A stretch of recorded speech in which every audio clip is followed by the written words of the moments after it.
tous, c'est Jean-Loup de la pépinière Spéciplan. Du coup, là, je vais vous parler on va se faire une petite vidéo sur les nouveautés futures de la pépinière.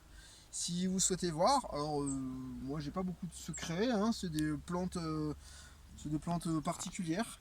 Donc, j'aurai donc des plantes, donc c'est des plantes du coup des plantes fruitières résistantes au gel et des plantes ornementales, pareil, résistantes au gel, au sec et à la chaleur, les grosses chaleurs. Sachant que moi je suis dans le sud de la France, il fait parfois très chaud. Ragnar, file, fais des tours.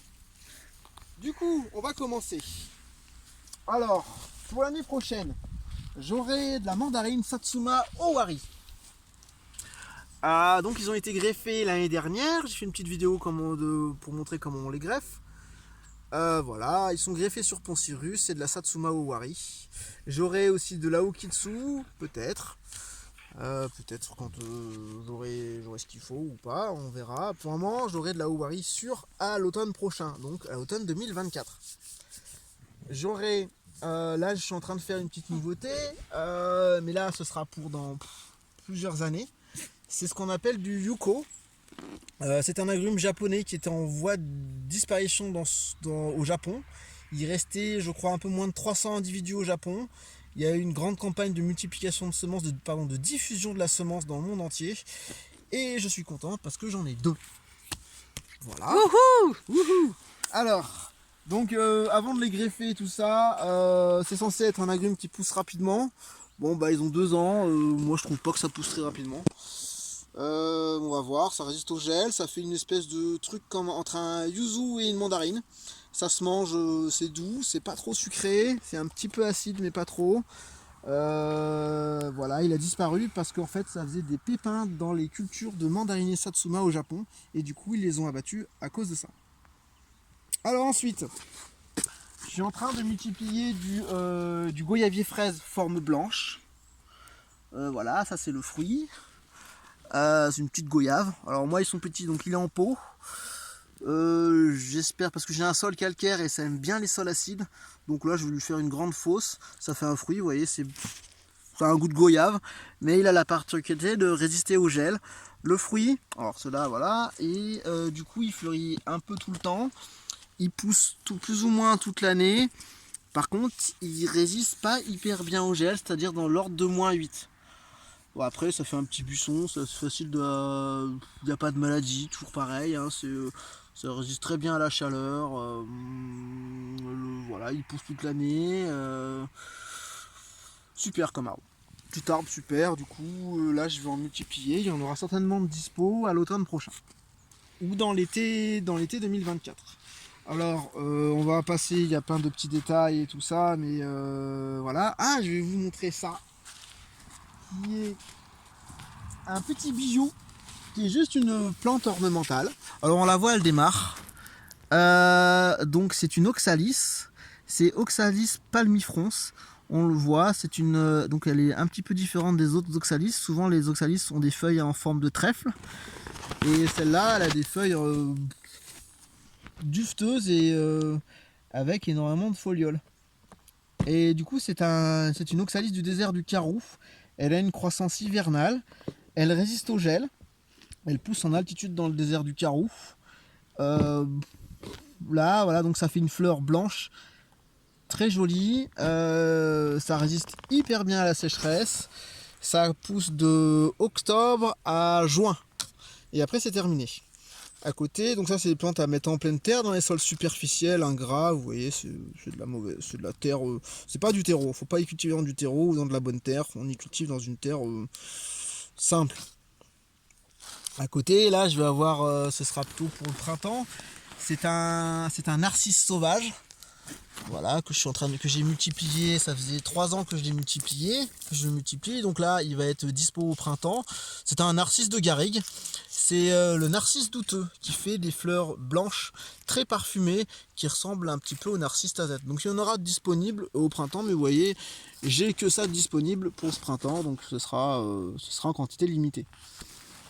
Donc pareil, c'est une croissance hivernale, ça s'arrête en juin. Et ça fleurit très tôt en mars. Ensuite on continue. Donc en nouveauté, on aura du poivrier du Timout. Donc c'est autre chose que le poivrier du Sichuan. Celui-là il garde ses feuilles. Il est trop sympa. Par contre, vous voyez, il est, je sais pas si tu arrives à voir, il est très armé des deux côtés, de partout. Lui, donc voilà, hein, les chevreuils ne font pas leur bois dessus. Ils ne mangent pas les feuilles non plus. Donc c'est un arbre que vous plantez. Il résiste quand même moins bien au sec que le poivrier du Sichuan. Il faudra quand même l'arroser un peu dans l'été. Ça tolère le sol calcaire. Ça tolère très bien les grosses chaleurs. Aucun souci. Ça a une croissance très rapide. On a des fruits au bout de 2 ans à peu près. Celui-là, vous voyez, il a 1 an. Donc voilà, je suis en train de les... Là pour le moment, je les multiplie. Je vais faire des semis aussi. Là pour le moment, c'était du marcotage. Donc on va passer les détails. Alors ensuite, qu'est-ce qu'on a d'autre? Ah, j'aurai de l'érémorange bientôt, que je vais greffer au printemps prochain. Alors j'ai plusieurs pieds, j'ai d'autres plants. L'érémorange, c'est donc un agrume qui résiste très bien à la chaleur. C'est un hybride entre une orange douce et une lime du désert australien. Donc on voit, ça a des feuilles un peu comme des feuilles d'olivier. Mais bon, c'est des feuilles, vous voyez, c'est un agrume avec des feuilles allongées.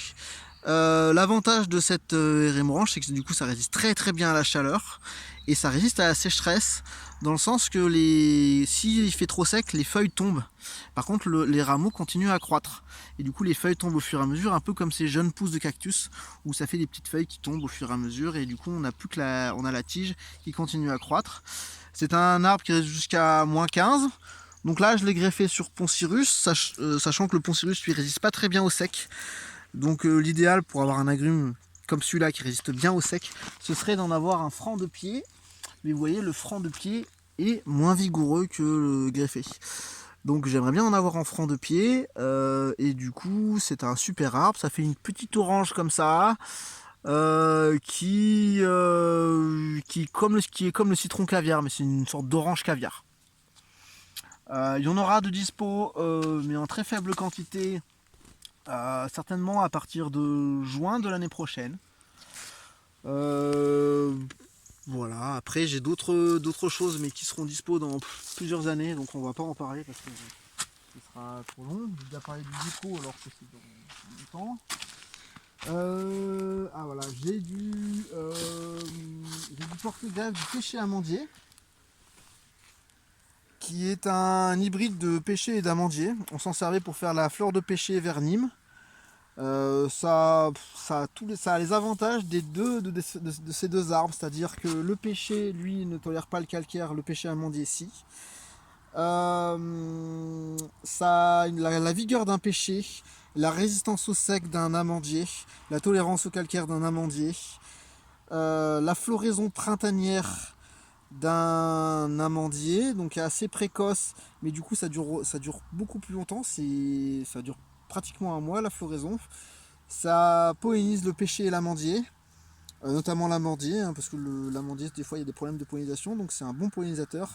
Par contre le fruit lui c'est un hybride entre la pêche et l'amande, donc il y a peu d'utilité.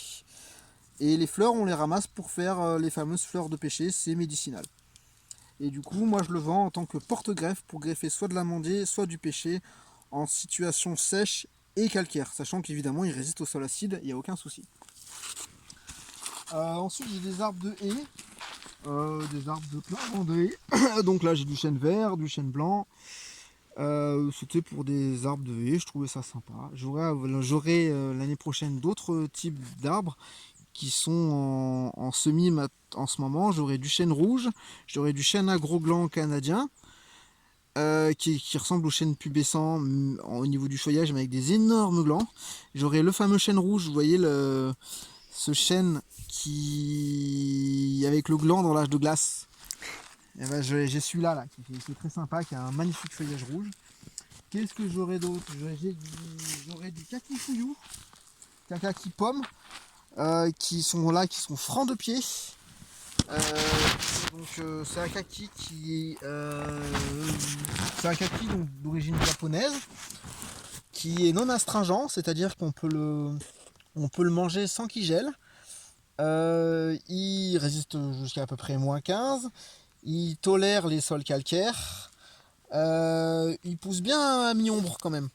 Au soleil, il a une tendance à avoir les feuilles qui jaunissent, qui deviennent dorées bizarres. Ça l'empêche pas de pousser, mais au niveau visuel, c'est pas forcément très beau. Ça a un feuillage qui devient rouge à l'automne, magnifique. Et ça fait des kakis, du coup, il est auto-fertile, il n'y a pas besoin d'avoir 2 kakis. C'est pour ça que je le vends en franc de pied, parce qu'en fait, je les récupère sur des kakis qui sont isolés au milieu d'une pinède. Et donc voilà, ils sont francs de pied, ils sont auto-fertiles et ils font très peu de graines dans les fruits. Donc c'est un peu compliqué de récupérer les graines de ces arbres-là, mais ça se fait. Voilà, il suffit, voilà, ça pousse tout seul. À peu près en 5-6 ans, vous aurez des kakis avec un arbre comme ça.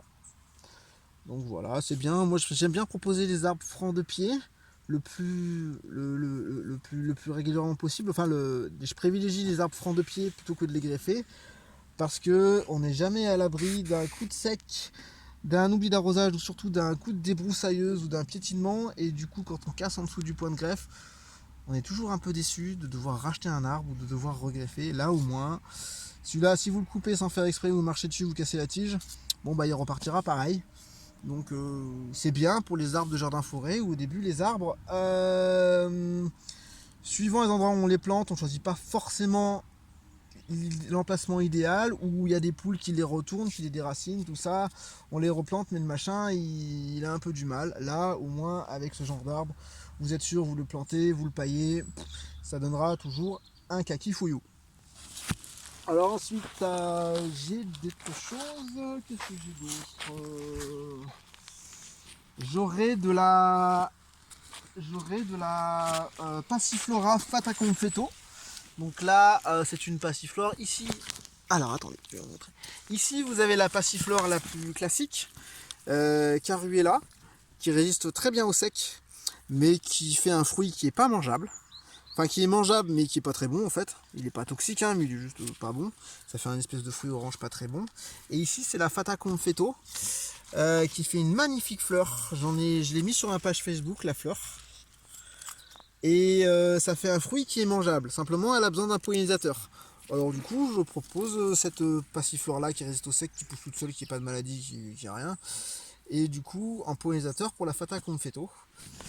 La fataconfetto, elle a besoin quand même d'un peu plus d'eau. On le voit, là, les feuilles un peu plus larges par rapport à la Caruela, vous voyez, donc elle est un peu plus gourmande en eau. Elle résiste au gel jusqu'à -16 selon son créateur, dont j'ai oublié le nom, mais qui est Mauricio, et je sais plus. Bon, je sais plus. J'essaierai de le mettre dans le lien en commentaire si j'y pense. Voilà, c'est une super passiflore qui fait donc des fruits de la passion, sauf qu'au lieu d'être jaune orangé, le fruit à l'intérieur il est plutôt blanc. Mais voilà, l'équilibre sucre-acidité est un petit peu différent. J'ai cru comprendre, donc moi j'attends les fruits avec impatience. Là pour le moment je la multiplie. J'attends les fruits avec impatience. J'ai pas pu faire de fruits avec celle-là parce qu'elles étaient trop jeunes aussi, elles n'ont pas fleuri quand celle-là fleurissait. Celle-là elle fleurit tout l'été, celle-là elle fleurit le printemps et l'automne. Donc je cherche une lignée qui serait comme la fataconfetto mais aussi résistante au sec que celle-là, que la Caruela. Pour le moment j'ai pas trouvé, donc je propose la Caruela qui est une valeur sûre. Et il existe plein d'hybrides de passiflore, mais leur culture, notamment au niveau de la sécheresse, leur résistance au niveau de la sécheresse et de la chaleur, sont un peu plus délicates. Ce sont des plantes qui sont beaucoup plus délicates.